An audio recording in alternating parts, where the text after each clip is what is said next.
미국에서 가장 성공한 흑인을 꼽으라면 빼놓을 수 없는 두 명이 있죠. 미 프로농구의 전설 마이클 조던, 그리고 골프 황제 타이거 우즈입니다.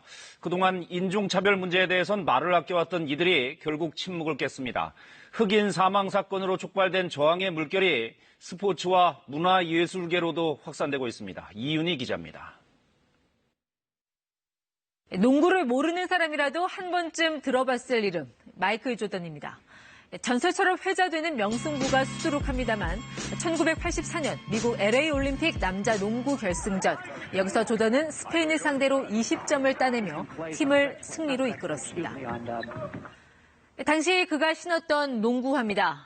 경기 직후 몰보이에게 선물한 이 낡은 운동화는 지난 2017년 한 경매장에 등장해 19만 373달러, 우리 돈으로 약 2억 3천만 원에 낙찰됐습니다. 최근에는 90년대 조던의 전성기를 주제로 한 다큐멘터리가 넷플릭스에 공개되면서 그의 현역 시절 활약이 새삼 주목을 받고 있습니다. We're entitled to defend what we have until we lose it. 조던은 미국 내 흑인 사회에서 절대적 우상으로 받아들여집니다. 대통령의 말보다 그의 말을 더 신뢰한다고 할 정도입니다.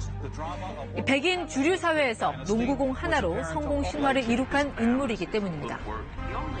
하지만 조던은 정작 흑인들이 어려움을 당할 때 입을 굳게 다물었습니다. 인종차별 이슈가 불거질 때마다 한마디만 해달라는 흑인들의 간청에도 냉정하다는 소리를 들을 정도로 거리를 뒀습니다. 1990년 노스캐롤라이나주에서 흑인 최초 민주당 상원의원 후보로 나선 하비 겐트가 지지 연설을 부탁했을 때도 조던은 이를 단호히 거부했습니다. 이런 그를 향해 흑인 사회에서는 백인들 눈치 보며 돈만 밝힌다는 극한 말을 쏟아내기도 했습니다. 그랬던 조던이 이번만큼은 달랐습니다. 조지 플로이드 사망 사건에 대해 매우 슬프고 고통스러우며 정말 화가 난다며 마침내 침묵을 깼습니다. 발표문에서 그는 결정적인 말을 남깁니다. 우리는 참을 만큼 참았다.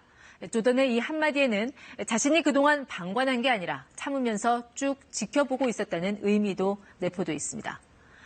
그러면서 이 투표를 통해 체제의 변화를 만들어내자며 나름의 대안까지 제시했습니다.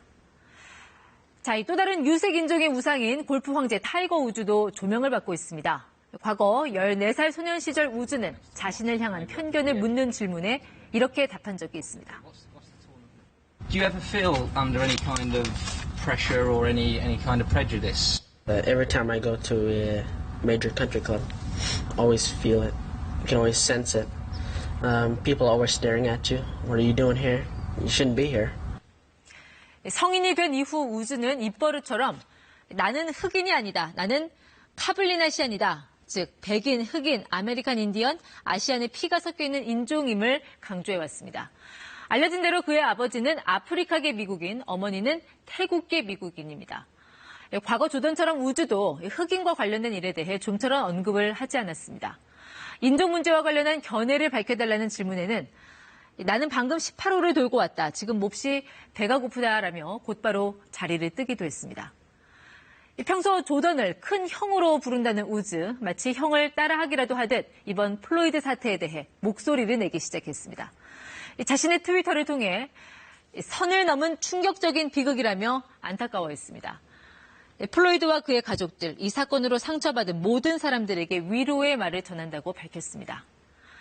보신 것처럼 정치적 발언이나 행동을 극도로 자제해오던 조던과 우즈가 오랜 침묵에서 벗어나 격양된 반응을 보인 것, 그만큼 이번 사태가 심상치 않다는 뜻이기도 합니다.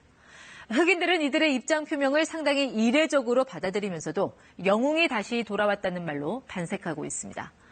저간의 사정이 어찌됐건 조던과 우즈가 이번 사태에 자신의 생각을 공개적으로 피력한 사실만으로도 미국 사회는 적지 않은 영향을 받는 분위기입니다. 자, 이 얼굴 기억하시나요? 지난 1월 헬리콥터 사고로 사망한 미 프로농구 스타 코비 브라이언트입니다. 그의 아내 머네사는 본인의 인스타그램에 남편의 옛 사진 한 장을 올렸습니다. I can't breathe라고 새겨진 셔츠를 입은 2014년 당시의 코비 모습입니다. 부인 버네사는 이 사진을 보여주며 남편이 몇 년 전 입은 이 셔츠를 우리는 지금 또다시 입고 있다고 적었습니다.